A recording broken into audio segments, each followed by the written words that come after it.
અમદાવાદમાં 149મી રથયાત્રાને લઈ અને શહેરમાં ધાર્મિક માહોલ જામ્યો છે।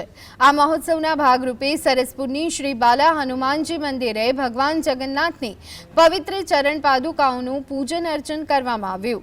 વેદ મંત્રોના ગુંજારવની વચ્ચે યોજાયેલા સમારોહમાં સંતો અને મોટી સંખ્યામાં ભક્તો જોડાયા હતા।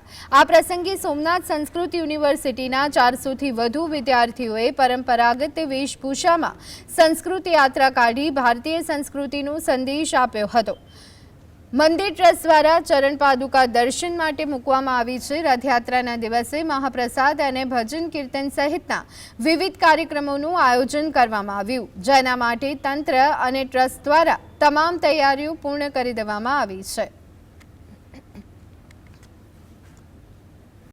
श्री बाला हनुमान मंदिर द्वारा चरण पादुका पूजन नु आयोजन करवामां आवेल छे।